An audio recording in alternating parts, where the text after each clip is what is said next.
মান খাফু ওয়াঈদ।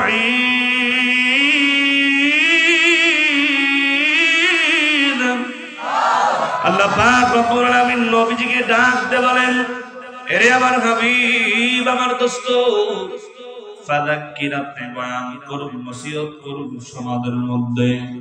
তবে আমার হাবিব, যেই বয়ান যেই নসিহতটা আপনি সমাজের মধ্যে করবেন, এই বয়ান নসিহতটা হতে হবে বিল কোরআন, আমি আল্লাহর কোরআন দ্বারা। একটু জোরে বলেন সুবহানাল্লাহ। আল্লাহর নবীর উপরে কত বছর বয়সে কোরআন নাজিল হলো? 40 বছর। 40 বছর বয়স থেকে 63 বছর বয়স পর্যন্ত, মাঝখানে 3 বছরে যখন যতটুকু প্রয়োজন, কখনো আয়াত আকারে, কখনো সূরা আকারে আমার আল্লাহ কোরআনুল কারীম নাযিল করেছেন। আর নবীজি সমাজের মধ্যে কোরআনের প্রত্যেকটা বিধান এই 3 বছরে আমার নবীজি প্রত্যেকটা বিধানকে সমাজের মধ্যে প্রতিষ্ঠা করেছেন, যার বদৌলতে আমার আল্লাহ সমাজ থেকে সমস্ত অন্যায়, দুর্নীতি, অনাচার, অবিচার, পাপাচারকে মিটাইয়া দিয়ে অন্ধকার সমাজটাকে আমার আল্লাহ আলোকিত সমাজ বানায়া দিয়েছিলেন। সুবহানাল্লাহ। ও ঢাকা শহরের সচেতন জনতা, একটু আওয়াজ দিয়ে বলবেন, বর্তমানে আমাদের সমাজে মাহফিল কম না বেশি? আর জোরে বলেন, কম না বেশি? মসজিদ কম না বেশি? মাদ্রাসা কম না বেশি? ওলামায়ে কেরাম কম না বেশি? তাবলীগ জামাতের মেহনত কম না বেশি? বাংলাদেশের পীর কম না বেশি?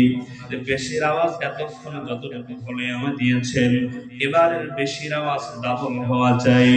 ও ঢাকা শহরবাসী, আওয়াজ দিয়ে বলো, আমাদের সমাজে বর্তমানে গুনাহ কম না বেশি? আর জোরে, কম না বেশি? দুনিয়ার মুসলমান, মাহফিল যদি বেশি হয়, দিনী মেহনত যদি বেশি হয়, গুনাহ তো কমার কথা ছিল, ঠিক না বলেন? গুনাহ তো কমই না, বরং দিন যত যায় গুনাহ তত নিত্য নতুন আরো আবিষ্কার হয়, ঠিক না বলেন? আচ্ছা বলেন তো, মাহফিল যদি মানুষ বেশি শুনে, গুনাহ কি বেশি করবে না কম করবে? এখন গুনাহ কমে না বাড়ে? তাহলে প্রশ্ন করতে হবে, মাহফিল দিয়ে লাভ কি? মসজিদ দিয়ে লাভ কি? মাদ্রাসা দিয়ে লাভ কি? লাভ নাই, এটা আমি বলি নাই। দুনিয়ার মুসলমান বাবাজির আমার, আমি কি বোঝাতে চাই? মাহফিল দিয়া, মসজিদের বয়ান দিয়া, ওলামায়ে কেরামের মেহনত দিয়া, পীরের দরবারের মেহনত দিয়া, তাবলীগ জামাতের মেহনত দিয়া, আজ পর্যন্ত সমাজ থেকে এমন একটা গুনাহ আপনারা আমাকে দেখাতে পারবেন না যে হুজুর এই গুনাহটা আগে ছিল, এখন আর এই গুনাহটা নাই।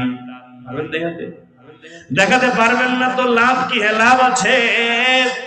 কি লাভ? বয়ান শুনে শুনে অনেক মানুষ যাদের মুখে দাড়ি নাই, তারা দাড়ি রেখেছে। আওয়াজ দেন না বাবা, ঠিক না? আগে নামাজ পড়তো না, বয়ান শুনে নামাজ ধরেছে। অনেক মায়ের আগে পর্দা করতো না, বয়ান শুনে শুনে এখন পর্দা নিষিদ্ধ হয়েছে। এগুলো লাভ আছে, কিন্তু আমি এটা বোঝাতে চাচ্ছি, এত দিনী মেহনত দ্বারা আজ পর্যন্ত বাংলাদেশে একটা গুনাহ আমরা মুছে ফেলতে পারি নাই। কারণ কি চিহ্নিত করার দরকার আছে না? আরো জোরে বলেন, আছে না নাই? কি কারণ আমার ক্ষুদ্র জ্ঞানে ধরা পড়ল? এর কারণ হলো 6টা। কয়টা? শর্টকাটে বলি। 1 নম্বরের কারণ, আজকে আমরা মুসলমানেরা আল্লাহর কোরআন পড়তে পারি না। কথা কম, কথা কম। 2 নম্বরের কারণ হলো, আমরা যারা একটু একটু পারি তাও শুদ্ধ ভাবে পারি না, যতটুকু ভুলভাল পারি ততটুকু আমরা পড়ি না, দেখে না বলে? একটু নিজের মনে জিজ্ঞাসা করেন, রে মন, আমি মুমিন, আমি মুসলমান, এই মুসলমান বাবাজিরা আমার, কোরআন যদি আমরা মুসলমানরা না শিখি, মুসলমান যদি কোরআন না পড়ে, হিন্দুরা তো কোরআন পড়বে না রে বাবা, খ্রিস্টানরা তো কোরআন পড়বে না, বিধর্মীরা তো কোরআন পড়বে না। কোরআন তো মুসলমানদেরই পড়ার কথা ছিল।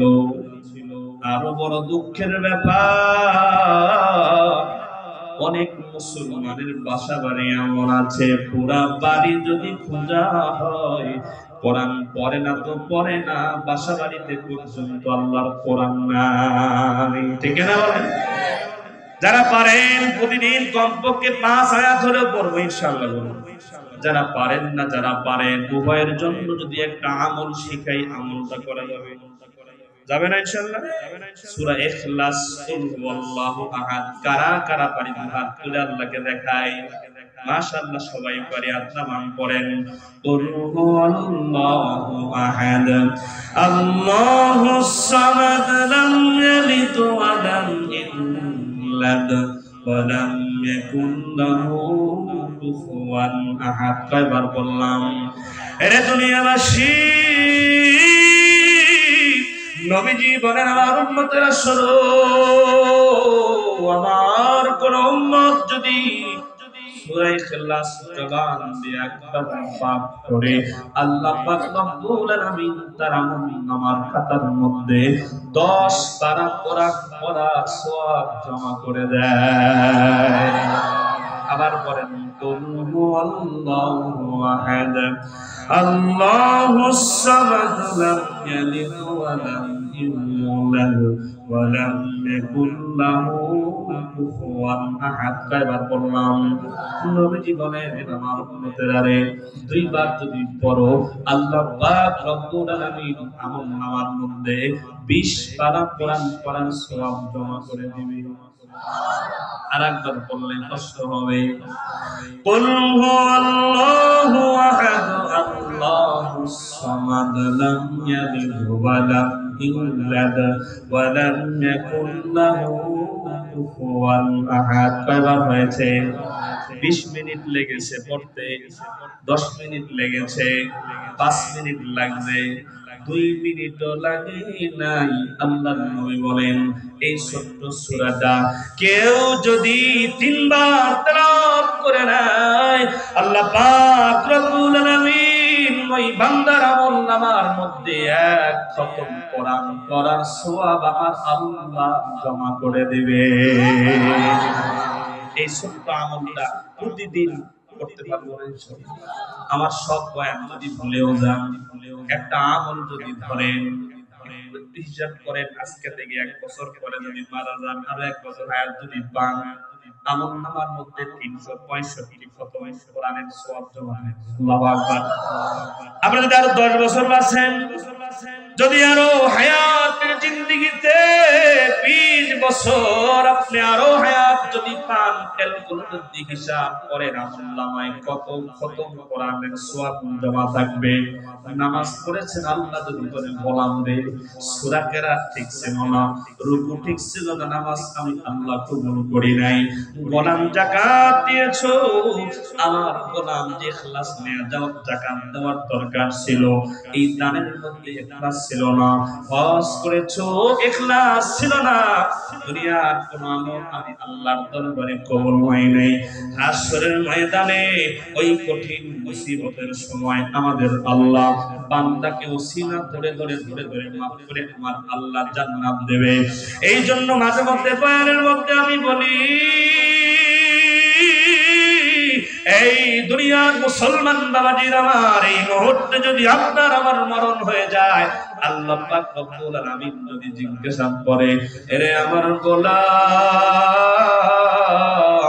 60 বছর 70 বছর হায়াত পেয়েছো, এই 60-70 বছরের হায়াতের মধ্যে এমন একটা আমল গোলাম তুই আমারে দেখাও যে আমলটার বিনিময়ে আমি আল্লাহ করে জান্নাত দেব। এই ছোট্ট আমলটা যদি আমরা রেডি করতে পারি, হাসরের ময়দানে আল্লাহ যদি জিজ্ঞাসা করে গোলাম কি আমল নিয়ে আসছো, একে একে সব আমলগুলো আল্লাহ যদি নাকচ করে দেয়, এই ছোট্ট আমলটা যদি দান করাতে পারি, আমার কোন সাক্ষী দেয় যায় আল্লাহ পাক রব্বুল আলামিন এই ছোট্ট আমলটার বদৌলতে আমাদেরকে মাফ করে দিয়া জান্নাত দিয়া দিতে পারে। ঠিক না বলে? করবো তো ইনশাআল্লাহ। আসেন ৩ নম্বরের কারণ হলো আমাদের সমাজ থেকে গুনাহগুলো মুছে না, তার কারণ হলো কোরআন আমাদের মুখস্থ নাই। কি নাই? কষ্ট হচ্ছে আপনাদের? কালেকশন করে মোনাজাত করে দিই, চলবে কিছুক্ষণ? দুনিয়ার মুসলমান বাবার ওঠাউঠি করবেন না, যে উঠবে সামন থেকে লুঙ্গি টানি দেবেন, যা আছে কপালে দেখা যাবে সকালে। যাওয়া যদি লাগে লুঙ্গিটা আজকের মতো রাখি যায়, একটু ধৈর্য সহকারে বসেন। আপনাকে শয়তান চেষ্টা করবে এখান থেকে নিয়ে যাওয়ার জন্য। ঠিক কিনা বলেন? দুনিয়াবাসীরা আমাদের সমাজ থেকে গুনাহগুলো না মুছার ৩ নম্বরের কারণ হলো আমরা কোরআন আমাদের মুখস্থ নাই। কি নাই? বলতে হুজুর সূরা ফাতিহাই পারি না, কোরআন আবার মুখস্থ করব না? ভাই, কোরআন মুখস্থ করার কথা বলি নাই। নামাজের জন্য সূরা ফাতিহা সহ কমপক্ষে ৫টা সূরা মুখস্থ থাকার দরকার আছে না নাই? তাশাহুদ, দরুদ শরীফ, দোয়া, মাসরা, দোয়া, কুনুত এগুলো জানার দরকার আছে না নাই?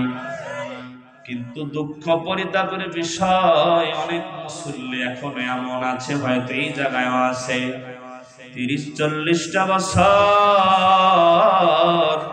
মসজিদে গিয়ে নামাজ আদায় করে ৪০ বছরেও এখনো সূরা ফাতিহা শুদ্ধ করতে পারে নাই। ঠিক না বলে? ভাই, নামাজের জন্য যেগুলো দরকার কমপক্ষে এগুলো আমরা শিখে নেব ইনশাআল্লাহ। ৪ নম্বরের কারণ হলো কোরআন আমরা বোঝার চেষ্টা করি না।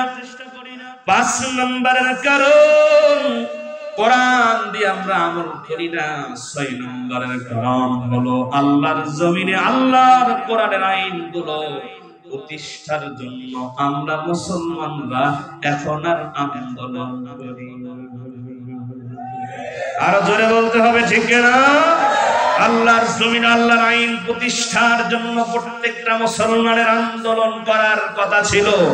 আন্দোলন তো করেই না, বরং আল্লাহর জমিনে আল্লাহর দ্বীন প্রতিষ্ঠার জন্য আন্দোলন যারা করে, আমাদের ঘরে ঘরের মধ্যেই কিছু নামধারী মুসলমানেরা ওই তাদের বিরুদ্ধেই অবস্থান গ্রহণ করে। ঠিক না? আছে না? যে আল্লাহ বলছেন আকিমুস সালাত, নামাজ কায়েম করো, যে আল্লাহ বলছেন ওয়াতুজ যাকাত, যাকাত প্রদান করো, হজ আদায় করো, নামাজ যেমন ফরজ, হজ যেমন ফরজ, যাকাত যেমন ফরজ, ওই আল্লাহ কোরআনে বলছেন আকিমুদ্দিন, আমি আল্লাহর জমিনে আমার দ্বীন প্রতিষ্ঠার জন্য আন্দোলন করো। ঠিক না? আল্লাহর জমিনে আল্লাহর কোরআনের আইন প্রতিষ্ঠা হোক, আমরা চাই কি চাই না? আরো জোরে বলেন, চাই কি চাই না? দুনিয়ার মুসলমান আল্লাহর জমিনে আল্লাহর আইন প্রতিষ্ঠা হোক, এটা যদি আপনি দিন থেকে চাইতে না পারেন, আর বড় গলায় যদি বলেন মুসলমান, এটা যদি দাবি করেন আর দিল থেকে যদি না চান, তাহলে আপনার দাবি করাই থাকবে, আসলে আপনি এখনো প্রকৃত মুসলমান হতে পারেন নাই। আপনার ইমানের মধ্যে, মুসলমানের মধ্যে ফরমালিন আছে। ঠিক না বলেন? চাই চাই ইসলামী সরকার চাই, চাই চাই কোরআনের শাসন চাই। ঠিক না? যেখানে থাকবে না অনাচার, হবে না দুর্নীতি অবিচার, এমন একটা রাষ্ট্র চাই, এমন একটা রাষ্ট্র চাই, চাই ইসলামী সরকার চাই, চাই চাই কোরআনের শাসন চাই। ঠিক না? আগামীর দেশ হবে ইসলামী দেশ, মুসলিম এক হও ভুলে বিদেশ, কোরআনের জন্য ঐক্য চাই, বিজয়ের জন্য ঐক্য চাই, চাই ইসলামী সরকার চাই, চাই চাই কোরআনের শাসন চাই। আল্লাহ কবুল করেন, জোরে বলেন। এই 2024 আসিয়া 5ই আগস্টের পরে বাংলাদেশের মাটি এখন কোরআনের জন্য উর্বর হয়ে আছে। কথা বলেন, কথা বলেন, ঠিক না? ঠিক। এমনি তো বাংলাদেশের মাটি উর্বর, আমাদেরকে আল্লাহ বাংলাদেশের মাটিতে জন্ম গ্রহণ করার তৌফিক আমাদের আল্লাহ সুযোগ করে দিয়েছেন। এমন মাটি আল্লাহ আমাদেরকে দিয়েছেন, পাসুন দিয়ে দুইটা যদি গুঁতা দিয়ে যে কোনো বীজ ওখানে দিয়ে একটু ঢেকে দেন, ৫-৭ দিনের মাথায় আল্লাহ তাআলা সবুজ শ্যামল বিশিষ্ট লতাপাতা বের করে দেয়। ঠিক না বলেন? ভাইয়ের আমার, এই নতুন স্বাধীন দেশে এই মাটি এখন কোরআনের জন্য উর্বর হয়ে আছে। আকাশের মেঘ কেটে গেছে। আমরা টুপিওয়ালা মুসলমানরা যদি এক প্ল্যাটফর্মে আসতে পারি, আগামীর বাংলাদেশ কোরআনের বাংলাদেশ। ঠিক না বলেন? আগামীর বাংলাদেশ ইসলামের বাংলাদেশ। আমরা একটু আল্লাহর কাছে দোয়া করব, হিম্মত করব, সাহস নিয়ে বুকটা টান করে ইসলামের পতাকাটা আকাশে উড্ডীন করার জন্য যদি আমরা চেষ্টা করতে পারি, আল্লাহ আমাদের সফল করবেন ইনশাআল্লাহ। ঠিক না বলেন? কিন্তু ভয় পাওয়ার কোনো কারণ নাই, টেনশনের কোনো কারণ নাই। কারণ যারা মুমিন, যারা কোরআনের সৈনিক, তাদের ভয় দুনিয়া অন্য কারো প্রতি হবে না। তারা একমাত্র ভয় করবে তাদের রবকে। ঠিক কিনা বলেন? আমরা আল্লাহর গোলাম, আমরা কোরআনের সৈনিক, আমাদের দিলে ভয় থাকবে কার? আরো জোরে বলেন কার? আল কোরআনের সৈনিক আমি, নেই তো পরাজয়। এক আল্লাহর গোলাম আমি, এই তো পরিচয় আমার, এই তো পরিচয়। ঠিক কিনা? এই পৃথিবীর সবই নকল, এই পৃথিবীর সবই নকল, আসল কিছুই নয়। এক আল্লাহর গোলাম আমি, এই তো পরিচয় আমার, এই তো পরিচয়। ঠিক না? কোরআন হাদিস শাসনতন্ত্র, রাসূল আমার নেতা, উৎসাহ আমার চির অম্লান, ইতিহাস বীর গাথা। ঠিক না? কোরআন হাদিস শাসনতন্ত্র, রাসূল আমার নেতা, উৎসাহ আমার চির অম্লান, ইতিহাস বীর গাথা। এক আল্লাহ ছাড়া আমার দিলে, এক আল্লাহ ছাড়া আমার দিলে নেই তো কোনো ভয়। এক আল্লাহর গোলাম আমি, এই তো পরিচয় আমার, এই তো পরিচয়। ঠিক না? আসেন দুনিয়ার মুসলমান, আপনাদের কষ্ট হচ্ছে, আর লম্বা না করি। সূরা বুরুজ আল্লাহ তাআলা নাজিল করেছেন। এই সময় নবীজি যখন মানুষদেরকে কালেমার দাওয়াত দিচ্ছেন, তখন নবীজির হাতে হাত রেখে কিছু ইহুদি খ্রিস্টান বিধর্মীরা নবীজির হাতে হাত রেখে মুসলমান হচ্ছিল। মাঝখানে একটা কথা বলি, এই যে বললাম, এই ৬টা কারণে আমাদের সমাজ থেকে গুনাহগুলো মুছে না। কথা বলেন ঠিক কিনা? আল্লাহর রাসূল ৪০ বছর বয়স পর্যন্ত চেষ্টা করছেন, সমাজ থেকে গুনাহ মুছে গেছে? যায় নাই। কিন্তু যখনই কোরআন প্রতিষ্ঠা করেছেন, কোরআন প্রতিষ্ঠার বদৌলতে আল্লাহ সমস্ত পাপাচার দূরে সরায় দিয়েছেন। ঠিক কিনা? আজও যদি আমরা বাংলাদেশে কোরআনের বিজয় ঘটাতে পারি, এই বাংলাদেশে সুদ থাকবে না, ঘুষ থাকবে না, দুর্নীতি থাকবে না, অবিচার অনাচার জুলুম নির্যাতন থাকবে না। ঠিক কিনা বলেন? আজকে আমরা সবাই বলি বৈষম্য দূর করতে হবে। দুনিয়ার মুসলমান সারা জীবন মনে রাখবেন, এই বাংলাদেশে আমরা যদি শান্তি পেতে চাই, প্রত্যেকটা নাগরিকের অধিকার যদি প্রতিষ্ঠা করতে চাই, প্রত্যেকটা মানুষে বৈষম্য যদি দূর করতে চাই, একেবারেই ভিন্ন শ্রেণীর একজন মানুষ থেকে চাল মারাল মুতি মেসর কাজের বুয়া থেকে শুরু করে উচ্চপদস্থ কর্মকর্তা পর্যন্ত প্রত্যেকটা নাগরিকের অধিকার যদি প্রতিষ্ঠা করতে চাই, মানুষের বানানো নীতিমালা, মানুষের বানানো সংবিধান, আব্রাহাম লিঙ্কনের মতাদর্শ দিয়া কিয়ামত পর্যন্ত শান্তির সন্ধান করব। আমরা অধিকার প্রতিষ্ঠার স্লোগান দেব, সম্ভব হবে না। একমাত্র কোরআনের রাষ্ট্র কায়েম ছাড়া শান্তি বৈষম্য দূর হওয়ার কোন সুযোগ সম্ভাবনা নাই। ঠিক না বলেন? কোরআন যদি প্রতিষ্ঠা হয়, প্রত্যেকটা মানুষের মধ্যে বৈষম্য দূর হবে। ঠিক না বলেন? ধনী গরিব কোনো ভেদাভেদ থাকবে না। ঠিক না বলেন? আল্লাহ রাসূলের হাতে হাত রেখে যখন মুসলমান হচ্ছিলেন, আবু জেহেল উতবা সাইবার মাথা তখন খারাপ। ঠিক না বলেন? তাদের উপরে নানান রকম জুলুম নির্যাতনের স্টিম ডুরার চালানো শুরু করলো। ভাইয়ের আমার, আল্লাহ পাক ওই সময় সূরা বুরুজটা নাজিল করলেন। আল্লাহ নবীর মাধ্যমে নির্যাতিত মুসলমানদেরকে আল্লাহ তাআলা জানায়া দিচ্ছেন, দোস্ত আপনি জানায়া দেন, যারা মুসলমান হয়েছে এই অপরাধে, ঈমানের ছায়া তলে আশ্রয় গ্রহণ করেছে এই অপরাধে, যাদেরকে নির্যাতন করা হচ্ছে তারা যদি নির্যাতন সহ্য করে কালেমার পতাকা তলে তারা যদি অটল থাকতে পারে, ইমানের পথে অবিচল থাকতে পারে, তাদেরকে আমি আল্লাহ সান্ত্বনার বাণী জান্নাতের সুসংবাদ পৌঁছে দিলাম। সুবহানাল্লাহ। আগামীকাল 11টার সময় ঘুম থেকে উঠতে কই এই মুসলমানের আওয়াজে বলেন সুবহানাল্লাহ। আর যারা কাফের বেঈমান তারা যদি তওবা না করে আল্লাহ বলেন তাদেরকে সতর্কতার বাণী এবং জাহান্নামের হুঁশিয়ারি পৌঁছায় দেন। জোরে বলেন নাউজুবিল্লাহ। তাহলে মনে রাখবেন সূরা বুরুজ নাজিল হওয়ার কারণ মুমিনদের সান্ত্বনার বাণী পৌঁছে দেওয়া, কাফের মুশরিকদেরকে সতর্কতার বাণী পৌঁছে দেওয়া, ঠিক না? আল্লাহ পাক এই সূরার শুরুতে 4টা কসম করেছেন। কয়টা? আরো জোরে বলেন কয়টা? 4টা কসম করার পরে মালিক কথা বলেছেন একটা। কয়টা কসম? কয়টা কথা? কয়টা? আল্লাহ পাক রব্বুল আলামিন বলেন ওয়াস-সামা'i যাতিল বুরুজ। মাহফিল থেকে ওঠাওঠি করলে আমার মেজাজ খুব খারাপ। যাদের যাওয়ার দরকার 20 সেকেন্ড টাইম দিলেন যান 20 সেকেন্ড টাইম, এরপরে যে উঠবো ঘাট ধরে বসাই দেব যান। এটা কি নাটকের মঞ্চ? একটু পরপর উঠে যাচ্ছে। একটা ক্লাসে যদি শিক্ষক ক্লাস নেয় আর একটু পরপর যদি একজন দুজন ছাত্র বের হয়ে যায়, ওই শিক্ষক পড়াইতে পারবে? এটা কেমন কথা? হ্যাঁ, জরুরত থাকলে যান গেছে। যখন ওই এক বক্তা চলে গেছে তখন জরুরত ছেড়ে এসে বসতেন। এখন শয়তানে জরুরত দেখাচ্ছে, আর কিছু না। ওটাওটি করেন না, যদি জরুরত থাকে যান, এখন গিয়ে করে চলে আসে। কিন্তু মাঝখানে ওটাওটি করলে আমার মেজাজ ঠিক থাকে। সবাই তো এক মাইন্ডের না। মুসা নবী ছিলেন একরকম, আবু বকর ছিলেন একরকম, ওমর ছিলেন আর একরকম, ঠিক কিনা বলেন? আপনার বাড়িতে আপনারা 5 ভাই, সবাই কি একরকম? একরকম না, সবাই একরকম হতেও পারে না। আমি কি বই খাতা নিয়ে বসছি বলেন?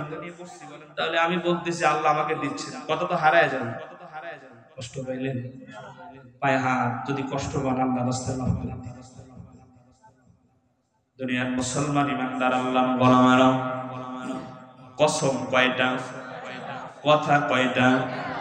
আল্লাহ পাক রব্বুল আলামিন বলেন ওয়াস-সামা'i যাতিল বুরুজ। দুনিয়াবাসীরা এক নম্বরে আল্লাহ পাক রব্বুল আলামিন বলেন সূর্য দ্বারা, গ্যালাক্সি দ্বারা, নক্ষত্র দ্বারা, তারকা দ্বারা সুসজ্জিত আকাশের কসম। সংক্ষেপে আকাশের কসম। কিসের কসম? দুনিয়ার মুসলমান ইমানদার আল্লাহর গোলামেরা, আল্লাহ পাক রব্বুল আলামিন কোন কথা বলার জন্য কসম করার প্রয়োজন হয় না, কারণ আমার আল্লাহ কসম করে বললেও সেটা সত্য, কসম করে না বললেও সেটা সত্য, ঠিক কিনা বলেন? যারা মুমিন কসম করে বললেও বান্দা বিশ্বাস করবে, কসম ছাড়া বললেও বান্দা বিশ্বাস করবে। এর দুনিয়াবাসী মুফাসসিরিনে কেরাম ব্যাখ্যা করেন আল্লাহ পাক কেন কসম করলেন। কেন বলে মানুষের ন্যাচারাল একটা অভ্যাস হলো তারা কসম করলে বেশি বিশ্বাস করে, ঠিক না? দেখবেন দোস্ত দোস্তের কাছে গিয়ে বলে দোস্ত আমার আমি একটা গোপনে অন্যায় করেছি, দোস্ত আমার ভাইকে বলি নাই, বোনকে বলি নাই, বাবাকে বলি নাই, মাকে বলি নাই, দোস্ত গোপন কথাটা আমি তোরে বলবো। দোস্ত রে খবরদার এই গোপন কথাটা কাউরে বলবি না। দোস্ত বলে ঠিক আছে বল, কাউরে বলবো না। কিন্তু দোস্ত এবার ডাকতে বলেন না, এমনি বললে হবে না, আগে বল আল্লাহর কসম কাউরে বলবি না। দোস্ত যখন বসে ঠিক আছে আল্লাহর কসম কাউরে বলবো না, তখন দোস্ত দোস্তরে গোপন কথা বিশ্বাস করে বলে, ঠিক না? তো আল্লাহ পাক রব্বুল আলামিন এক নম্বরে বলেন আকাশের কসম, 2 নম্বরে আল্লাহ পাক রব্বুল আলামিন বলেন ওয়াল ইয়াউমিল মাউউদ, বিচার দিবসের কসম। 1 নাম্বার কিসের কসম? আকাশের কসম। 2 নাম্বার বিচার দিবসের কসম। 3 নাম্বার আল্লাহ পাক রব্বুল আলামিন বলেন ওয়া শাহিদিন ওয়া মাশ ওয়া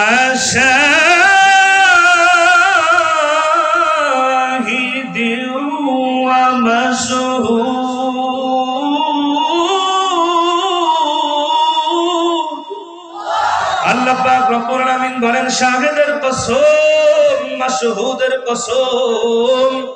শাহেদের ব্যাখ্যায় মুফাসসিরিনে কেরাম বলেন শাহেদ মানে হলো জুমার দিনের কসম। মাশহুদের ব্যাখ্যায় মুফাসসিরিনে কেরাম বলেন আরাফার দিনের কসম। কসম হলো কয়টা? চারটা কসম করার পরে আল্লাহ বলেন কুতিলা আসহাবুল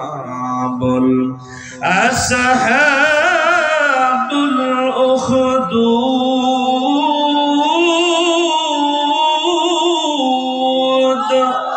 আল্লাহ পাক রব্বুল আলামিন বলেন ধ্বংস গর্ত খননকারীরা। চারটা কসম করার পরে মালিক বলেন ধ্বংস হবে তারা গর্ত খনন করেছিল যারা। কারা গর্ত খনন করেছিল? একটু বাসায় গিয়া তাফসীরের কিতাবটা খুলবেন। যেই তাফসীরের কিতাব খুলতে মনে চায় তাফসীর ইবনে কাসির, তাফসীর ফাতুল মাজিদ, তাফসীর আবু বকর সহ তাফসীর ইবনে আব্বাস সহ বাংলাদেশের যত তাফসীরের কিতাব পাওয়া যায় প্রত্যেকটা তাফসীরের কিতাবের মধ্যে সূরা বুরুজের ব্যাখ্যায় মুফাসসিরিনে কেরাম একটা ঘটনা নিয়ে আসছেন। কি সেই ঘটনা? যেই ঘটনার মাধ্যমে আল্লাহর নবী নির্যাতিত মুসলমানদেরকে সান্ত্বনার বাণী পৌঁছায় দেয়। নবীজি নির্যাতিত সাহাবায়ে কেরামদেরকে ডাকতে বলেন সাহাবীরা শোনো, আজ থেকে 90 বছর আগের একটা ঘটনা। কি সেই ঘটনা? শোনো, কি সেই ঘটনা? আল্লাহর নবী বলেন 90 বছর আগে একজন বাদশা ছিল। যেই বাদশা হলো জালেম বাদশা। কি বাদশা? জালেম বাদশা, জালেম শাসক, জালেম সরকার। আমরা তো দেখি নাই। কি কম? জালেম শাসকের চিহ্ন কি? যেই শাসক, যেই সরকারকে জনগণ চায় না, কিন্তু জনগণের মাথার মধ্যে নল ঠেকিয়ে বছরের পর বছর যে ক্ষমতায় থাকতে চায় সেই হলো জালেম শাসক। ঠিক কিনা বলেন? যেই শাসক 17টা বছর বাংলাদেশের চেয়ারে জোর করেছিল। কথা বলেন ঠিক কিনা? আমরা আমাদের ভোট দিতে পারি নাই। ঠিক কিনা? মরা মানুষ ভোট দিছে কিন্তু জীবিত মানুষ ভোট দিতে পারে না। কথা পায় না। ঠিক কিনা বলে? পত্রিকায় একটা ঘটনা করছিলাম, কুড়িগ্রামের এক ঘটনা। এক চাচা গেছে ভোট দিতে এবং চাচা গেছে, চাচা আপনারটা দেওয়া লাগবে না, আপনারটা হয়ে গেছে।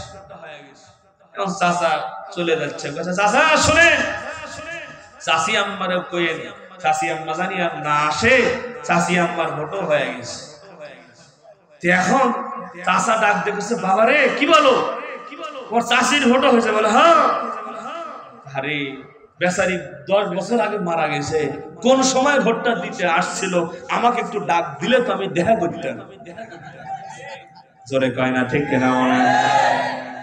দুনিয়ার মুসলমান বাবার আমার রাগ করলেন? রাগ করার টাইম নাই। রাগ করলে এদিকে আসেন, আপনাকে একটু দেখি।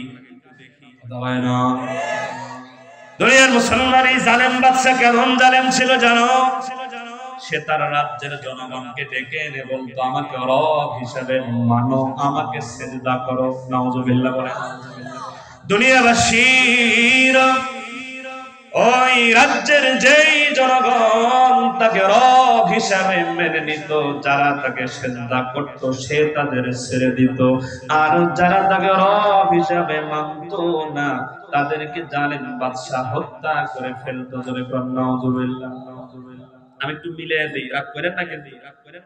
বিগত 17টা বছরে বাংলাদেশে যারা কোরআনের হক কথাগুলো বলেছে, আল্লাহর জমিন আল্লাহর আইন প্রতিষ্ঠার কথা যারা বলেছে, চোরদের কোমর যারা ফাঁস করেছে, দুর্নীতিবাজদের কোমর যারা ফাঁস করেছে, এই বাংলাদেশে দুর্নীতিবাজদের লিস্ট হয় না, এই বাংলাদেশের চাঁদাবাজদের লিস্ট হয় নাই, এই বাংলাদেশে ওই হকখানি আলেমদের লিস্ট করে করে জায়গায় জায়গায় তাদের বয়ানের উপরে 144 ধারা জারি করা হয়েছিল। ঠিক কিনা বলেন?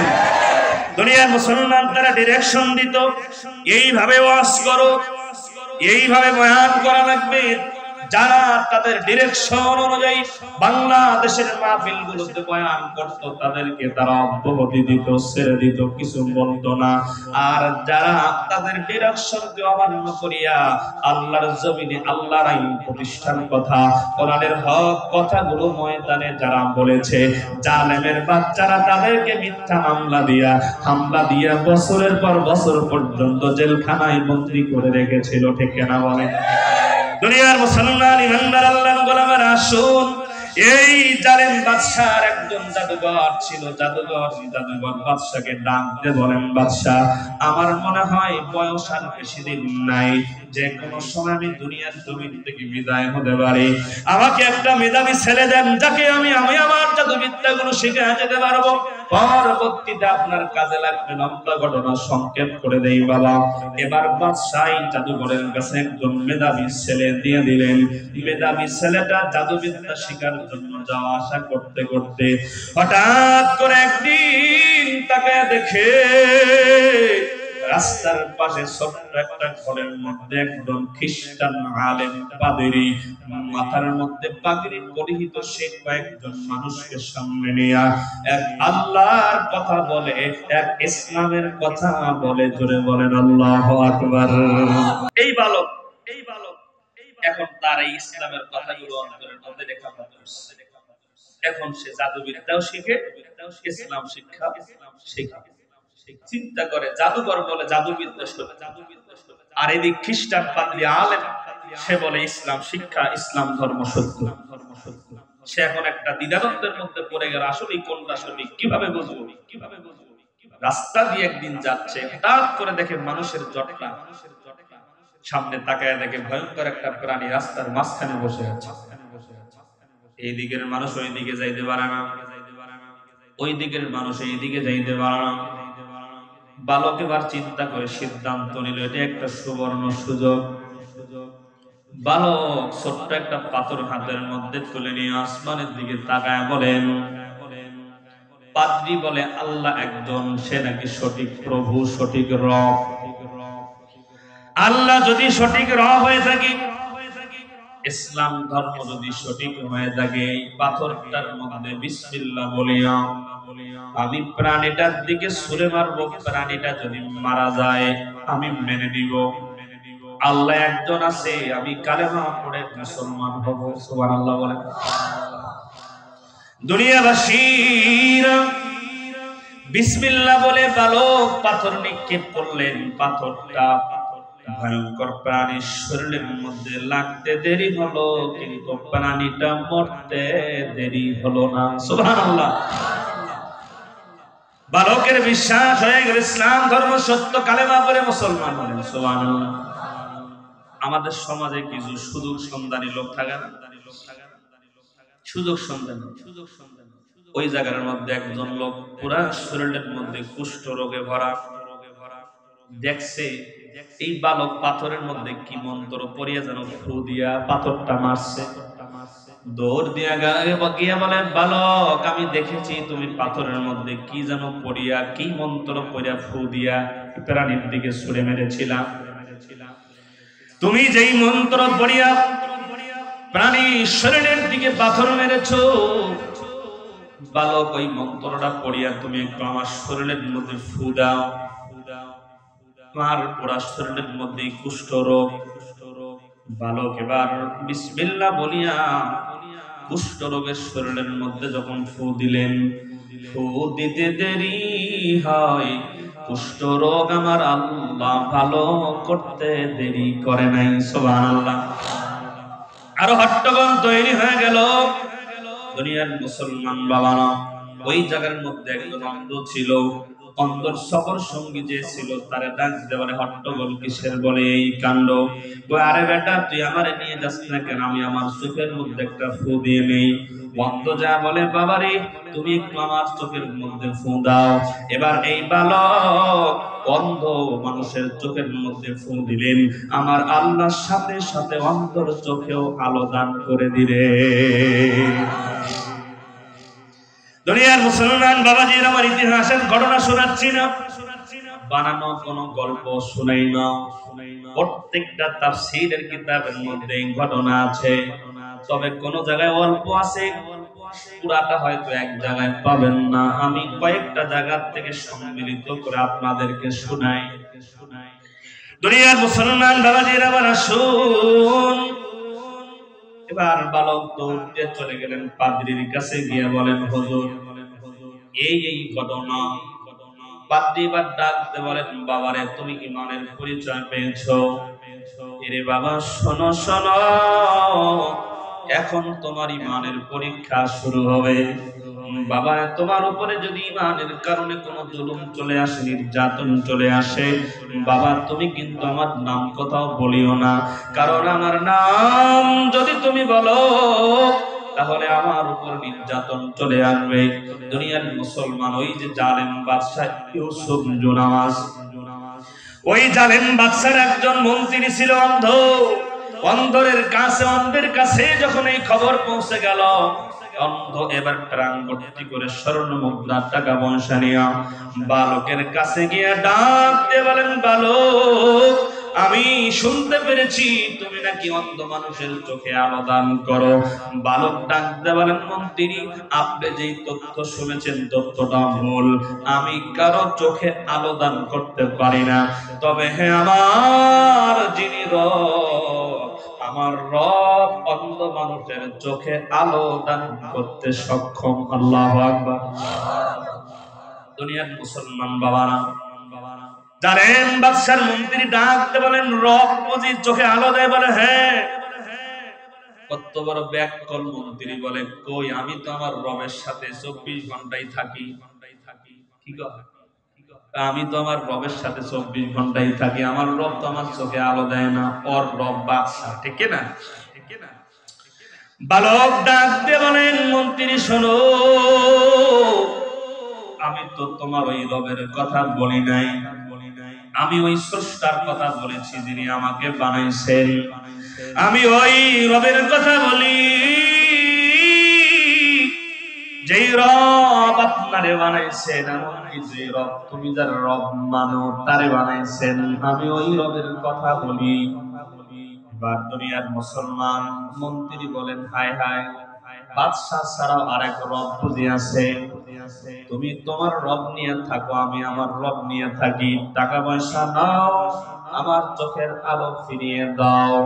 বালক ডাক দিয়ে বলেন, মন্ত্রী শোনো, এইভাবে চোখে আলো ফিরে আসবে না। চোখের আলো যদি ফিরিয়ে নিতে চান, আগে আমার রবের প্রতি কালেমা পড়ে ঈমান আনা লাগবে। জোরে বলেন আল্লাহু আকবার। আগে ঈমান আনা লাগবে। মন্ত্রী অনেক চিন্তা ভাবনা করে দেখেন, যা হয় হোক, দুনিয়াতে শেষই আজ পর্যন্ত দুনিয়ার আলো দেখতে পারি নাই। সন্তানের চেহারা কেমন হয় দেখতে পারি নাই, স্ত্রীর চেহারা কেমন আমি জানি না। দুনিয়ার মুসলমান বাবারা চিন্তা ভাবনা করে সিদ্ধান্ত নিল, যা আছে কপালে সেটাই হবে। দুনিয়ার মুসলমান এবার মন্ত্রী কালেমা পড়ে ঈমান গ্রহণ করলেন। সুবহানাল্লাহ। বাদশাহ বালক এবার দোয়া পড়ে চোখের মধ্যে ফু দিলেন, মন্ত্রীর চোখ ভালো হয়ে গেল। রাজ দরবারে গেল, বাদশা টের পেল, বাদশার কাছে টেনে নিয়ে জিজ্ঞাসা করলো। মন্ত্রী অকপটে বলে দিল, আমি আমার আসল রবের সন্ধান পেয়েছি। আমার আসল রব, আমার সত্যিকারের স্রষ্টা আমার চোখের আলো দান করেছেন। সুবহানাল্লাহ। বাদশার মেজাজ কি গরম হয়ে গেছে। এই বেটা, তুই আমার সারা নতুনদের রব মান, এটা ধরো, অ্যারেস্ট করো। অ্যারেস্ট করলেন, রিমান্ডে দিলেন, মারধর করলেন। পায়ের কাছ থেকে খুঁজে বের করো ও অন্য রবের সন্ধান কার কাছ থেকে পেয়েছে। এই মন্ত্রী বালকের কথা বললেন, বালককে আনলেন, বালককে রিমান্ডে নিলেন, মারধর করলেন। বালক এবার ওই পাদ্রীর কথা বললেন। সচেতন জনতা আওয়াজ করে বলেন তো, এবার বাদশার সামনে আসামির সংখ্যা কতজন? বলেন না কয়জন? পাদ্রী, মন্ত্রী আর বালক, কয়জন হলো? তিনজনকে দাঁড় করালেন। বাদশা বলেন, মন্ত্রী এখনো সময় আছে, ক্ষমা চাও, প্রাণ ভিক্ষা চাও, তোমাকে ক্ষমা করে দিব। মন্ত্রী ডাক দে বলেন, বাদশাহ জীবন দেব কিন্তু ক্ষমা চেয়ে ঈমান দেব না। আল্লাহু আকবার বলেন না। মাত্র ঈমান এনেছে, ঈমান কি সে অল্প দিনের মধ্যেই বুঝে নিয়েছে। সে বলে, বাদশাহ জীবন দেব, ঈমান দেব না। বাদশাহ দুজন সৈন্যকে ডাক দে বলেন, যাও করাত নিয়ে আসো। করাত, এরে দুনিয়াবাসী, এবার করাত নিয়ে সে তার মাথার উপরে রেখে দেওয়া হলো। বাদশাহ ডাক দে বলেন, মন্ত্রীর সময় আছে, এখনো সময় আছে, প্রাণ ভিক্ষা চাও, আমার কাছে ক্ষমা চেয়ে আমাকে রব হিসাবে মেনে নাও। যদি তুমি মেনে না নাও, এই করাত দিয়ে তোমার মাথা থেকে শুরু করে পা পর্যন্ত কেটে দ্বিখণ্ডিত করে ফেলবো।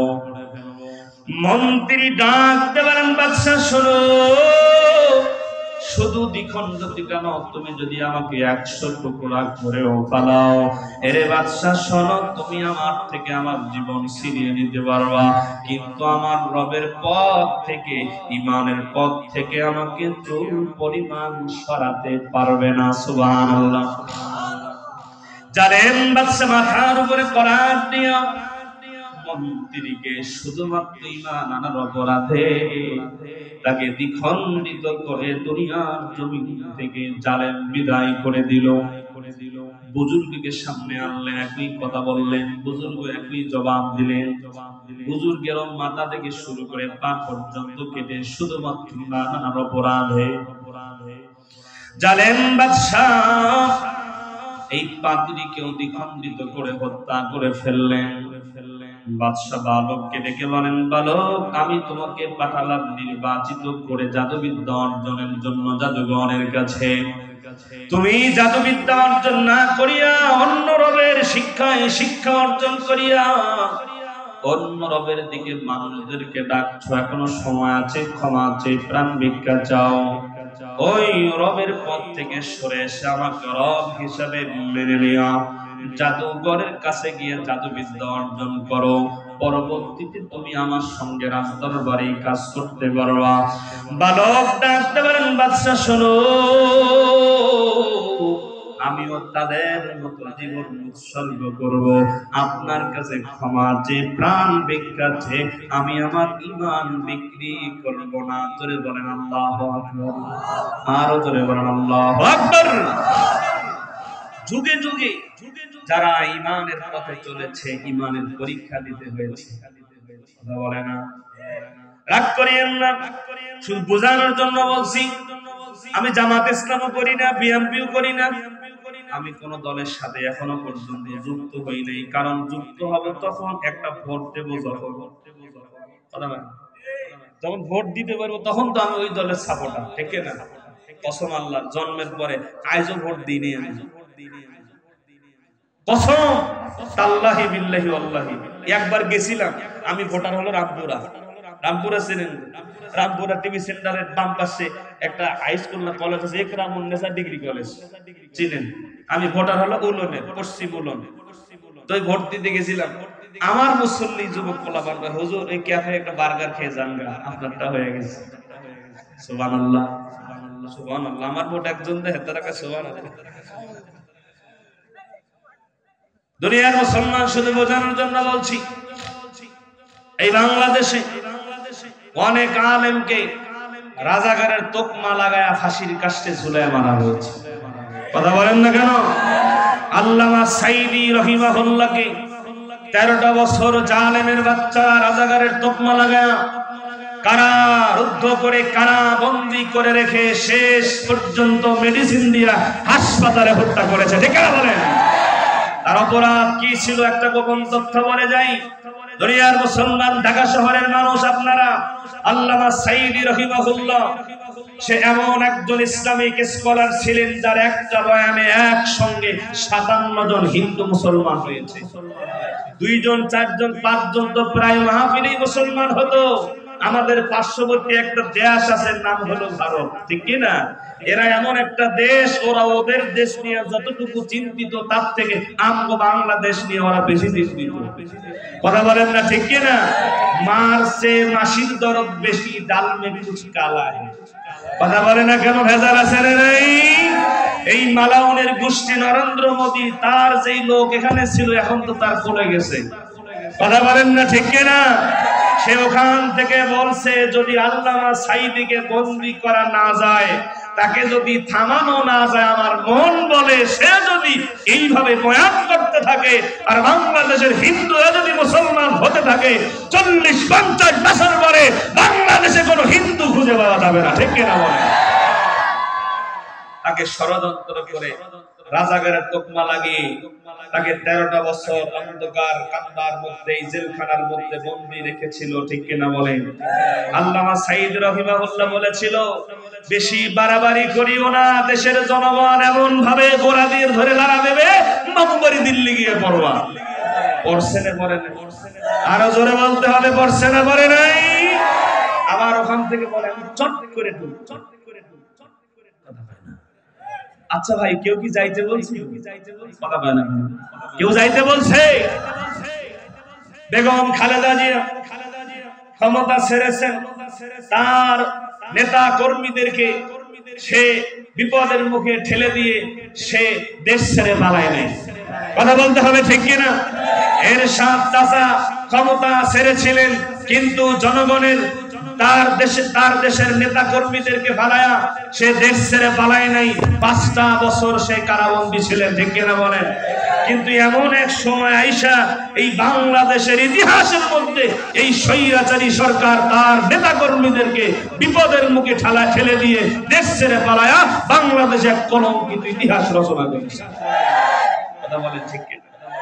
দুনিয়ার মুসলমান মতিউর রহমান নিজামী, আল্লামা সাঈদী সহ যাদেরকে ফাঁসি দিয়েছিল, ফাঁসি দেওয়ার আগের দিন রাষ্ট্রপতির পক্ষ থেকে একটা সিলবুট পাঠানো হয়েছিল। আমি পত্রিকায় বলেছিলাম যে তারা যদি রাষ্ট্রপতির কাছে ক্ষমা চায় তাহলে তাদের প্রাণ ভিক্ষা দেওয়া হবে।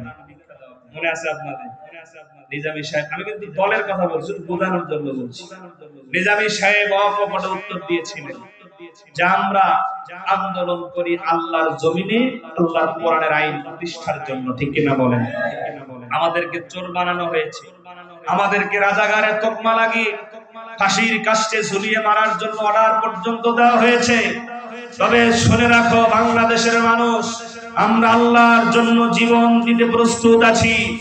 আমরা ফাঁসির রশি গলায় ঝুলিয়ে জীবন দেওয়ার জন্য প্রস্তুত আছি, কিন্তু বাতিলের কাছে মাথা নত করে ঈমান বিক্রি করতে রাজি নেই। কথা বলেন, ঠিক না? তারা জীবন দিয়েছে, ক্ষমা চেয়ে তারা তাদের ঈমান, মুসলমানি বুয়ত করদান নেহাদান, মুসলমানদের মাথা আল্লাহ ছাড়া কোনো বাতিলের কাছে কখনোই নত হয় না, ঠিক না বলেন? তারা জীবন দিয়েছে, ফাঁসির রশি গলায় নিয়ে তারা শাহাদাত বরণ করেছে। জালেমের কাছে ক্ষমা চেয়ে ঈমানকে ছোট করে নাই, ঈমানকে বিক্রি করে নাই। কথা বলেন, ঠিক না? দুনিয়ার মুসলমান দুজনকে মারছে, বাকি আছে কয়জন? দেখেন, যারা জালেম হয় তার শত্রুদেরকে স্বাভাবিক মৃত্যু দিলে ওদের অন্তরের তৃষ্ণা সহজে মেটে না। কথা বল না, ঠিক কিনা বলেন? বললো যে বালককে একটু অন্য স্টাইলে মারবে, 10 জনকে ডাক দিয়ে বলেন বালককে নিয়ে পাথরের পাহাড়ে যাও, ওখান থেকে ধাক্কা দিয়ে ফালায়া দিবা, সে পাথরের আঘাতে রক্তে রঞ্জিত হয়ে দুনিয়ার থেকে বিদায় হবে। বালককে পাথরের পাহাড়ে 10 জন নিয়ে গেলেন। ওই পাথরের উঁচু চূড়ার মধ্যে আমার আল্লাহ আছে না নাই? যারা কয় না, বিশ্বাস নাই, জোরে বলেন আছে না নাই? বালক যেই দোয়াই করে ওই দোয়াই কবুল করে কে? আল্লাহর কাছে দোয়া করলেন, আল্লাহ তুমি যদি মারো কেউ বাঁচাতে পারে না, তুমি যদি বাঁচাও পৃথিবীর কোন শক্তি মারতে পারে না, ঠিক না? বললেন, আল্লাহ আমি আপনার কাছে দোয়া করছি, আপনি জালেমের জুলুম থেকে আমাকে হেফাজত করেন। আল্লাহ বলেন, যা, তোর দোয়া গ্রান্টেড করলাম। সুবহানাল্লাহ।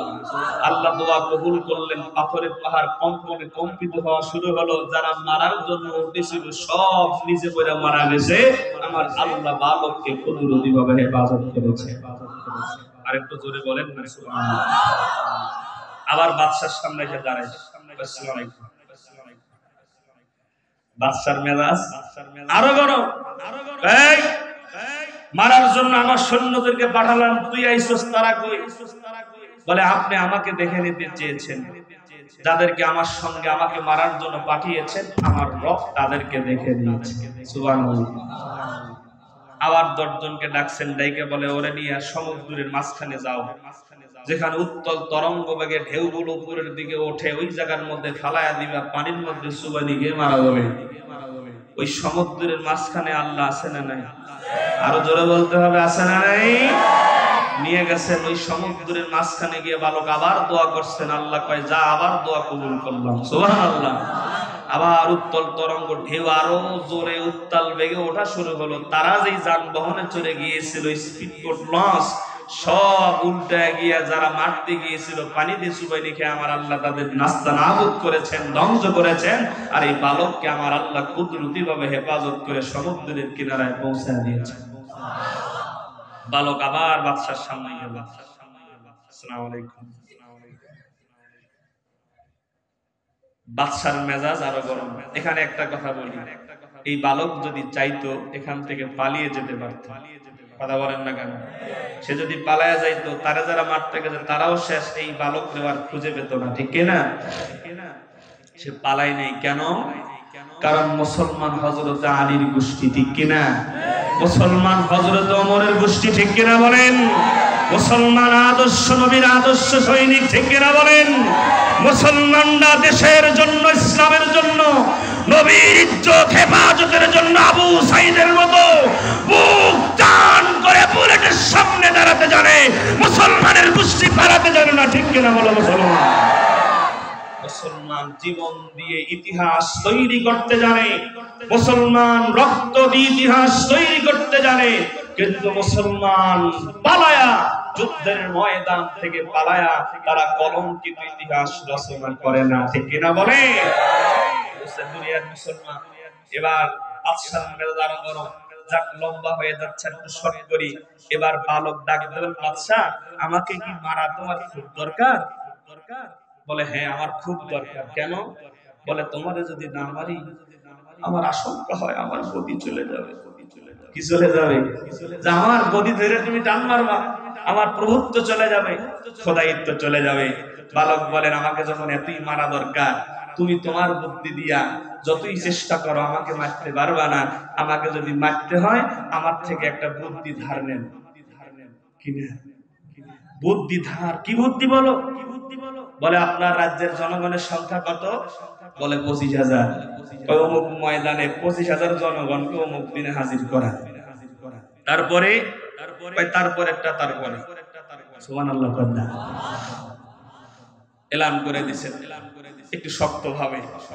বাদশার পক্ষ থেকে এলান, প্রত্যেক জনগণকে অমুক দিন অমুক ময়দানে হাজির হতে হবে, সেনাবাহিনী পাঠানো হবে, ঘরের মধ্যে কাউকে পাওয়া গেলে ক্রস ফায়ার করে মারা হবে, ঘরে কেউ থাকবে, সব ময়দানে হাজির।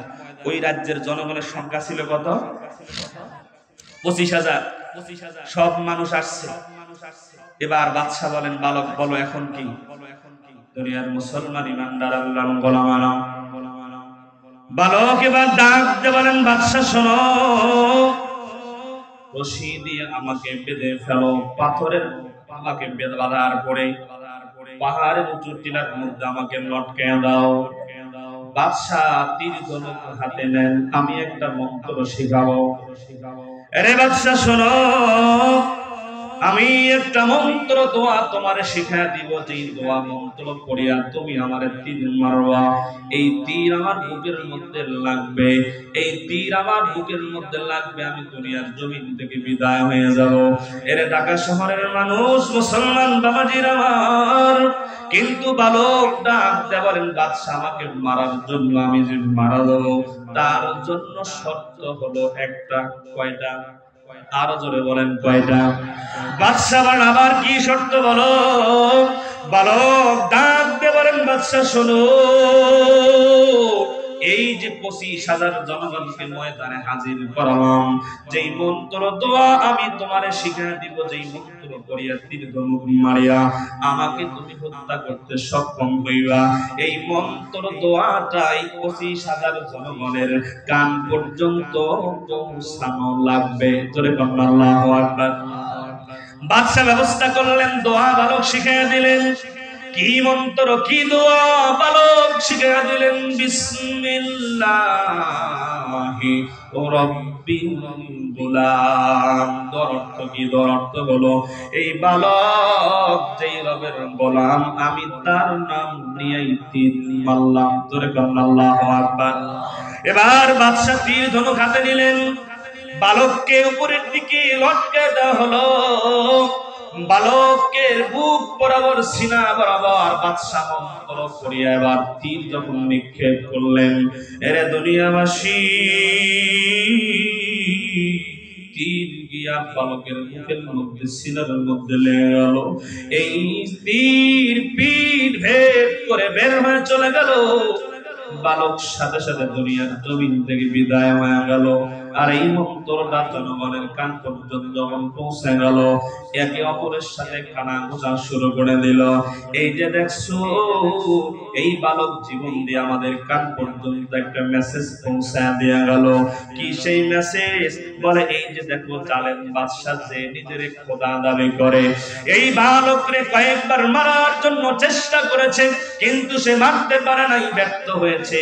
এই বালককে মারা সম্ভব হলো তখন এই বালক যেই রবের পথে মানুষদেরকে ডাকে, ওই বালকের রবের নাম নিয়ে তীর মারছে। যখন বালককে মারা সম্ভব হয়েছে, তখন জানেন বাদশা ইউসুফ জুনাওয়ার যদি আসল স্রষ্টা হতো, সে যদি আসল রব হতো, সে বালককে মারতে গিয়ে ব্যর্থ হতো না। সে ব্যর্থ হয়েছে, সে নিজ চেষ্টায় মারতে পারে নাই। বালকের বুদ্ধি নিয়া, বালকের রবের নাম নিয়া তীর মারার কারণে বালক রে মারা সম্ভব হয়েছে। বালক আমাদের কাছ পর্যন্ত জীবন দিয়া মেসেজ দিয়া গেল, দুনিয়াবাসী, ইউসুফ জুনাওয়ার সে আসল রব নয়, সে হলো ভণ্ড খোদা। আর আমি যে রবের দিকে তোমাদেরকে ডেকেছি, ওই রব হলো আসল স্রষ্টা। তাফসীরের কিতাবের মধ্যে লিখছেন 25,000 জনগণ তাদের মধ্যে হতে মেসেজ পাওয়ার পরে একসঙ্গে 20,000 মানুষ কালেমা পড়ে ময়দানের মধ্যে মুসলমান হয়ে যায়। লিল্লাহি তাকবীর। মারছে কয়জন? 3 জনের জীবনের বিনিময়ে মুসলমানের সংখ্যা দাঁড়ালো কত? বাদশার মেজাজ আরো গরম। ডানে মন্ত্রী বসা, বামে মন্ত্রী বসা। ডান পাশের মন্ত্রীরা বলেন, মন্ত্রীরা গর্ত খনন করো। আরো জোরে বলেন। ওই সূরা বুরুজের মধ্যে আল্লাহ কসম করছেন কয়টা? ওয়াসসামা'i যাতিল বুরুজ, ওই সুসজ্জিত আকাশের কসম। তারকা দিয়ে, নক্ষত্র দ্বারা যে আকাশ সাজানো হয়েছে।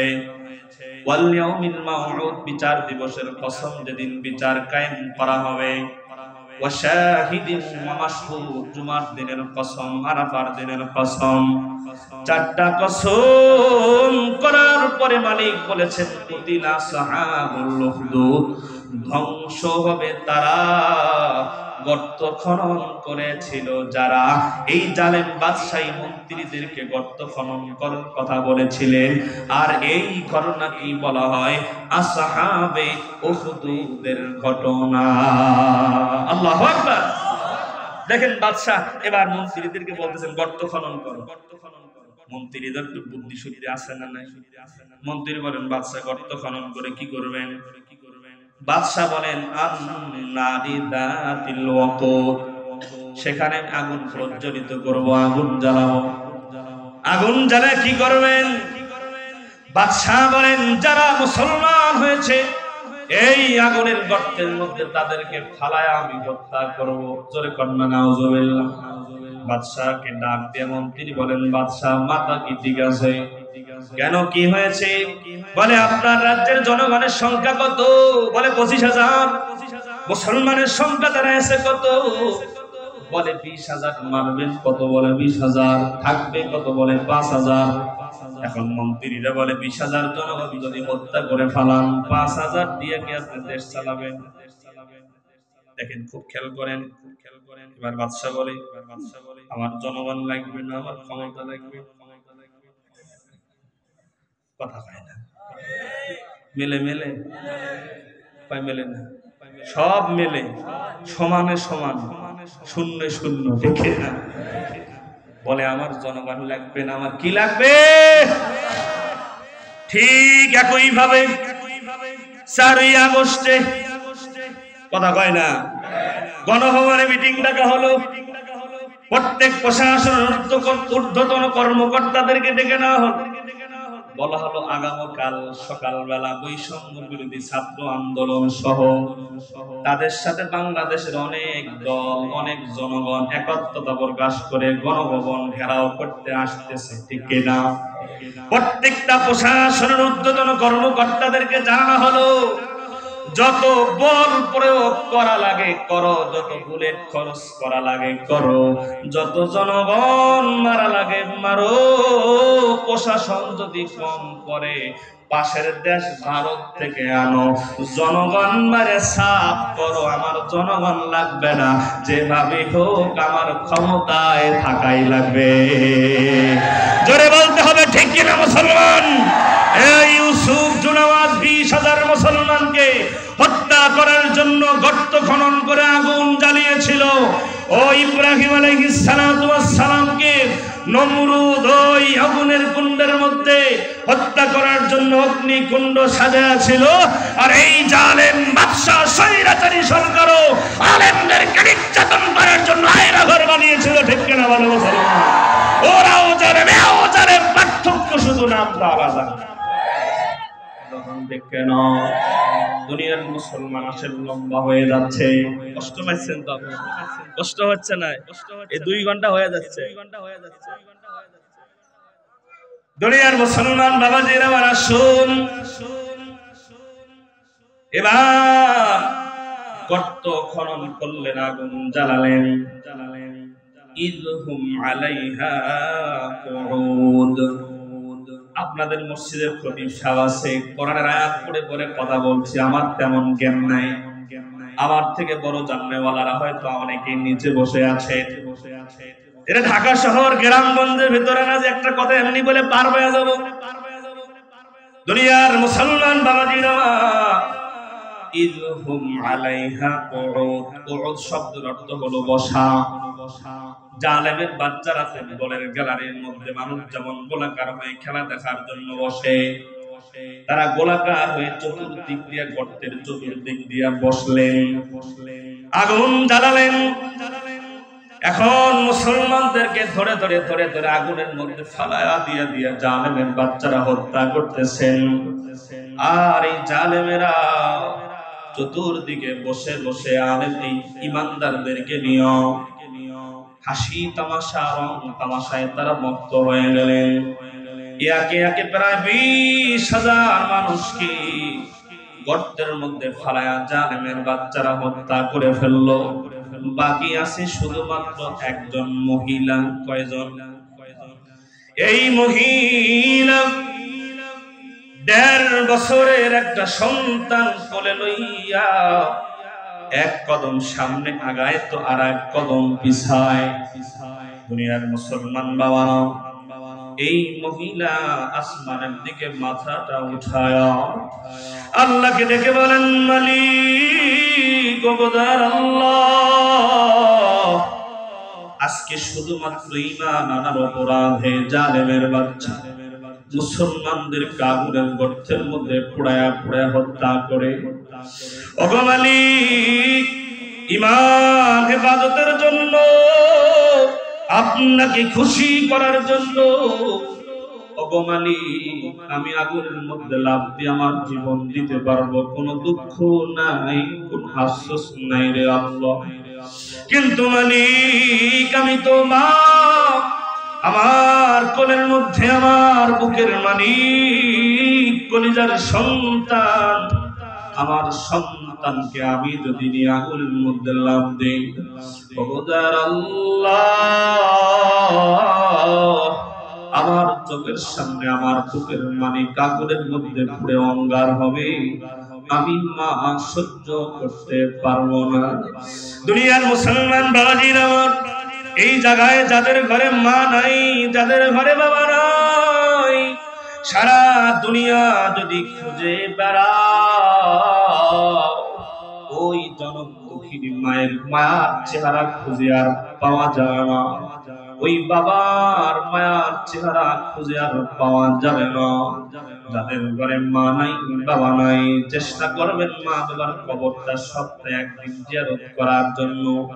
এই যুবক ভাইয়েরা, যাদের ঘরে মা আছে, যাদের ঘরে বাবা আছে, শুনে নাও, আল্লাহর নবী বলেন, আমার উম্মতেরা রে, ভালো করে শোনো, তোমার জান্নাত তোমার থেকে বেশি দূরে নয়, তোমার জান্নাত তোমার মায়ের পায়ের নিচে আছে। জোরে কন্যা সুবহানাল্লাহ। নবীজি বলেন, টাকাওয়ালা ভাই লক্ষ লক্ষ টাকা খরচ করিয়া মক্কা মদিনাতে হজ করার জন্য যাও, এই হজ কবুল হতেও পারে, এই হজ কবুল নাও হতে পারে। আল্লাহর নবী বলেন, আমার উম্মতেরা শোনো, তুমি যদি তোমার মায়ার নজর নিয়া তোমার মায়ের দিকে একবার তাকাও, আল্লাহর নবী বলেন, আমল নামার মধ্যে আমার আল্লাহ একটা কবুল হজের সওয়াব জমা করে দিবে।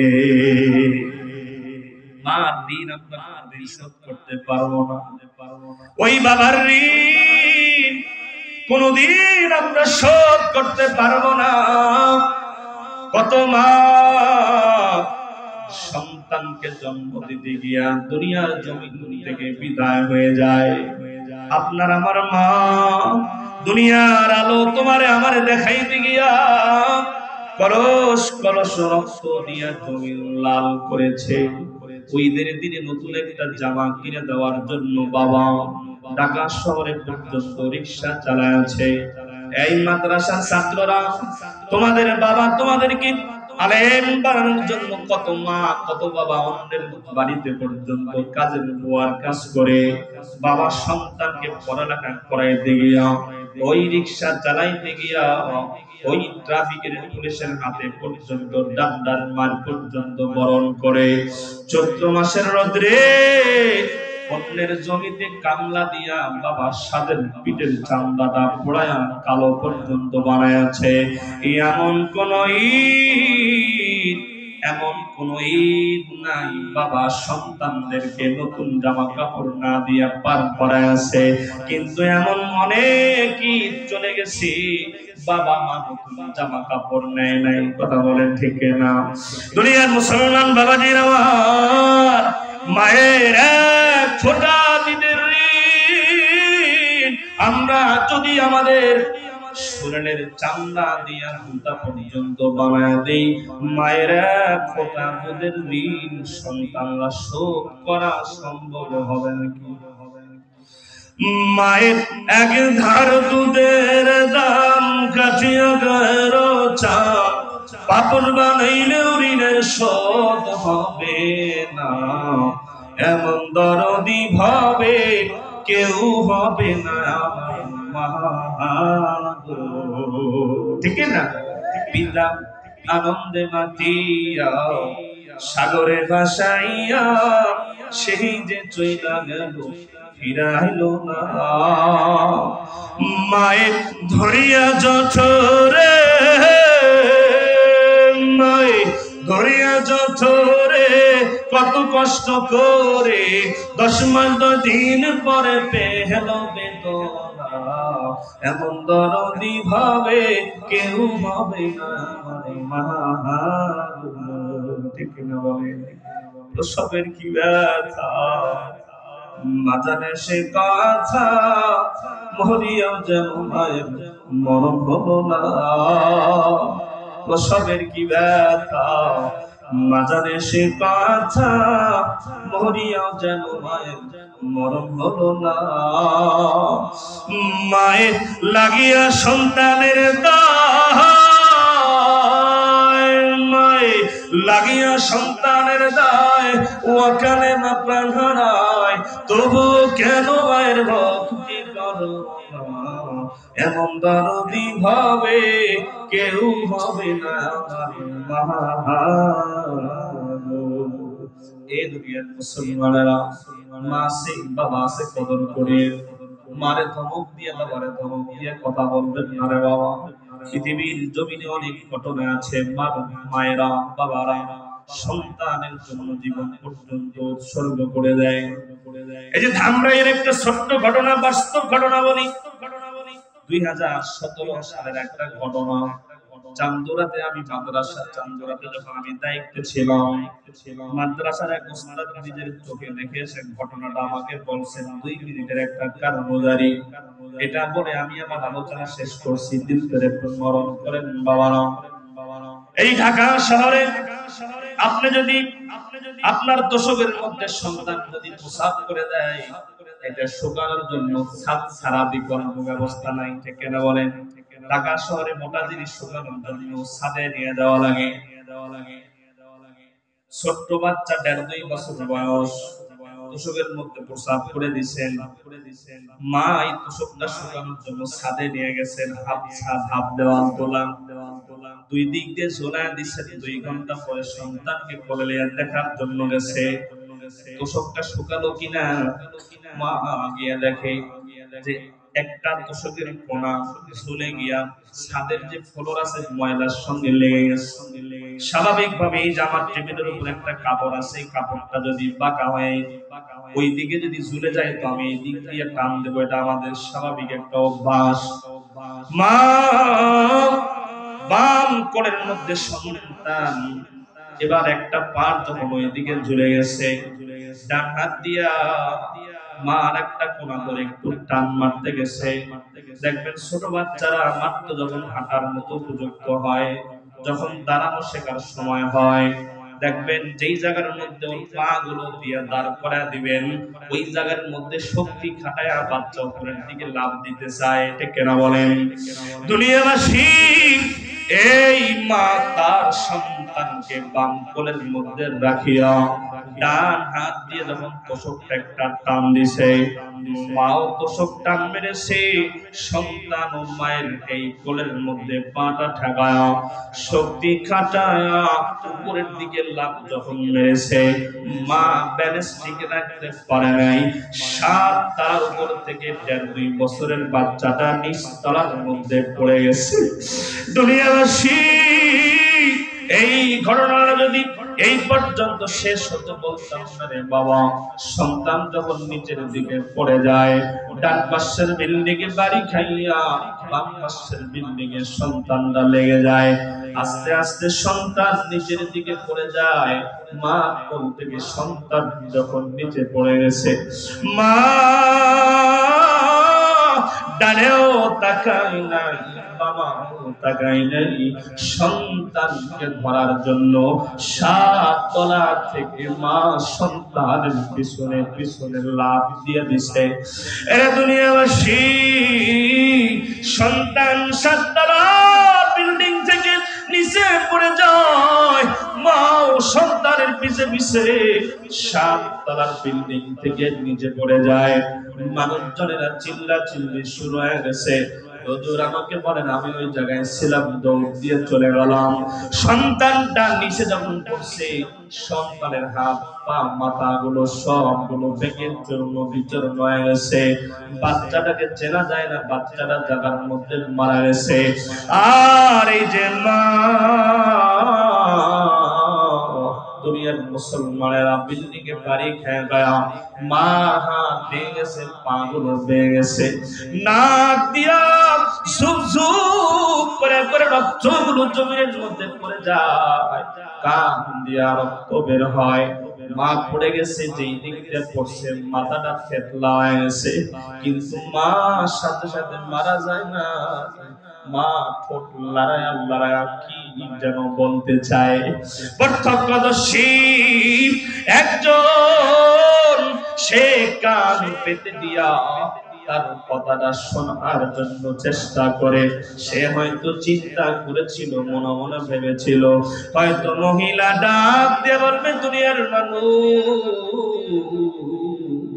আমার বড় কষ্ট হয়, আমাকে একটু হাসপাতালে নিয়ে যাও, আমার বড় কষ্ট হয়।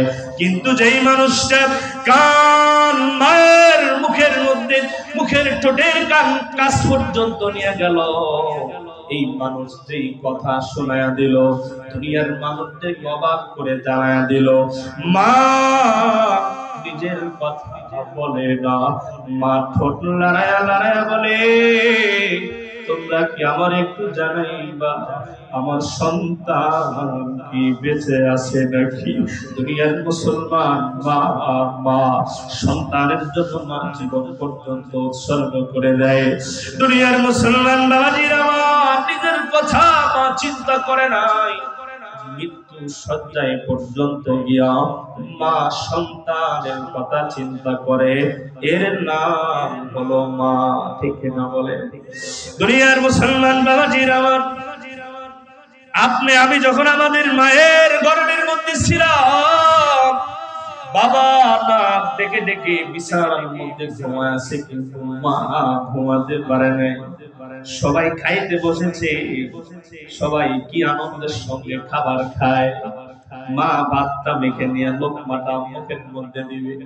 আপনি আমি আমার মায়ের পেটের মধ্যে ছিলাম, কোনো একটা গুতা মেরেছি, মার বুকের মধ্যে ব্যথা লেগেছে, মা খাইতে পারে না, মা দাঁড়ায় গেছে, ভাতের প্লেটের মধ্যে পানি ঢেলে দিয়েছে, বিছানার সঙ্গে গিয়া মাথাটা একটু লাগাইয়া দিয়েছে, মা চোখের মধ্যে একটু ঘুম ঘুম ভাব চলে এসেছে, আবার পা দিয়া মায়ের বুকের মধ্যে লাথি মেরেছি, মা শোয়া মানুষ ওইটা বোঝে গেছে, আবার একটু শোয়ার সময় যখন গড়ে আসছে আবার একটা লাথি মেরেছি, মা দাঁড়ায় গেছে, সারা রাত মা দাঁড়ায়া দাঁড়ায়া বারান্দার খুঁটি ধরে ধরে কত রাত মা পালন করে দিয়েছে। মুয়াজ্জিনের আযান, আসসালাতু খায়রুম মিনান নাওমের আযানের আওয়াজ পর্যন্ত মার কান পর্যন্ত ভেসে এসেছে। আপনারে আমারে জন্ম দিতে গিয়া কলস কলস রক্ত দিয়া জমিন দান করেছে, কত মা সন্তানকে পৃথিবীর আলো দেখাইতে গিয়া নিজের জীবন পর্যন্ত উৎসর্গ করেছে। ঠিক কিনা বলেন? এই মা বাবারে কষ্ট দেব না, বলেন ইনশাআল্লাহ। আসেন বাবারা, এই মহিলা ১.৫ বছরের বাচ্চা করে নিয়ে চিন্তা করে আমি মা কেমনে সহ্য করব। এমন সময় জালেম বাদশা দৌড় দিয়ে এসে বলেন, রে মহিলা, আমার মন বলে তুমি মনে হয় লাভ দিবা না, তুমি মনে হয় আমাকে রব হিসেবে মেনে নিবা। এমন সময় আমার আল্লাহ কুদরতের খেলা দেখাইয়া দিলেন, ১.৫ বছরের বাচ্চার জবান আমার আল্লাহ খুলে দিলেন। জোরে করুন আল্লাহু আকবার। বাচ্চা এবার জবান খুলে বলেন, মা গো, ওগো মা, এটা আগুনের গর্ত, এটা আগুনের গর্ত নয়, এটা হলো জান্নাতের বাগান। মা গো, দেরি করিও না, যত তাড়াতাড়ি লাভ দিবা তত তাড়াতাড়ি তুমি জান্নাতের মালিক হয়ে যাইবা। জোরে করুন সুবহানাল্লাহ।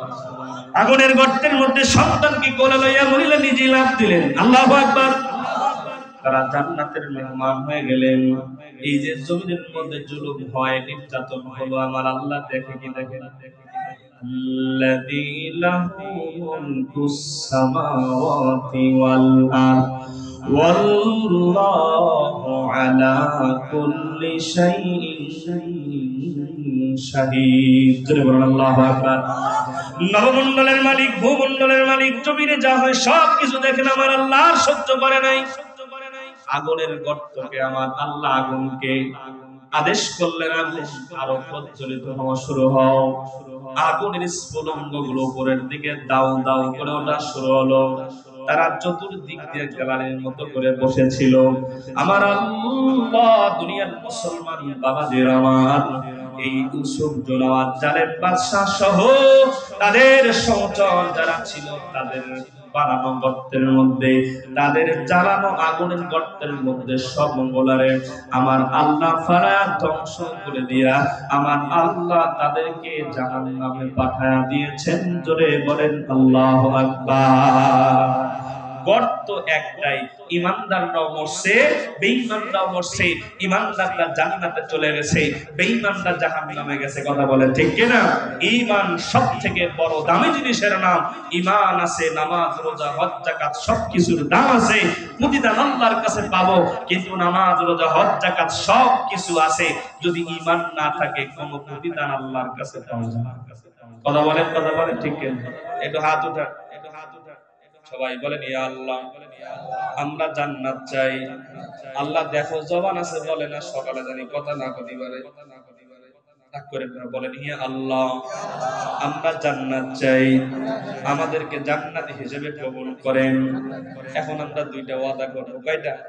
বলেন ইয়া আল্লাহ, জীবনে কোনোদিন দাঁড়িয়ে প্রসাব করব না, কষ্ট হবে মানতে। বলেন ইয়া আল্লাহ, জীবনে কোনোদিন, এই যুবক ভালো করে রাখো, জীবনে কোনোদিন আমার পরিবারের মেয়ে লোকের পিকচার, ফটো, ভিডিও ফেসবুকে, ইন্টারনেটে, ইউটিউবে দেব না। মন থাকবে? বলেন মোনাজাত না করে, কয় না কিটা, মোনাজাত না করে যাব না। এমন গেলে গুনাহগার হবেন না। এতক্ষণ ছিলেন, আর 15টা মিনিট মোনাজাত ইনশাআল্লাহ থাকা যাবে না। কত রাত যুবক বান্ধবীর জন্য কাটাইছো, হ্যাঁ? টক টাইমে কত কথা বলছো, আজকে টক টাইম কার সাথে? জোরে কয় না কার সাথে? সারাদিন মোবাইল টিপে কষ্ট লাগে না, কিন্তু কোরআনের কথা শুনলে অনেক সময় অনেকের কষ্ট লাগে। কথা হয় না, ঠিক না বলেন? এই মোবাইলের ভাইরাস ঢাকা শহরে কম না বেশি? পড়ালেখা খাইছে, চোখের জুতি খাইছে, সব খাইছে, এমনকি যুবকদের যৌবন পর্যন্ত খেয়ে নিয়েছে। কথা হয় না? এটা মানলেও সত্য, না মানলেও সত্য। তাছাড়া রাস্তার মোড়ে মোড়ে তো হারবালের দোকানকে মোবাইল আসিল, কি দোলা লাগিল, পড়াশোনা এমন বসে। রাত 12টার পরে টনি যখন ফোন করে, দু চোখেতে ঘুম আসে না, ঠিক না? সারা রাত জাগিয়া ফোনে কথা বলিয়া, সারা রাত জাগিয়া ফোনে কথা বলিয়া, ফজরের সময় ঘুম ভাঙ্গে না। মোবাইল আসিল, কি দোলা লাগিল, পড়াশোনা এমন বসে। কি কথা বাস্তব না অবস্থা? যুবক ভালো করে শোনো, একটা কথা বলি, কত যুবক আছে এখন তো গার্লফ্রেন্ড বয়ফ্রেন্ড, এই 24 সালে যদি কারো গার্লফ্রেন্ড না থাকে, কয় তুই মানুষ না আওয়ামী লীগ। কথা কয় না, রাগ করিয়েন না। মানুষ আগে বলতো তুই মানুষ না কুকুর, এখন কয় মানুষ না আওয়ামী লীগ। আর ভাঙলাম না, আপনারা ভাঙ্গেন গা। ভাইয়ের আমার যুবকেরা, অনেক যুবক গর্ব করে কয়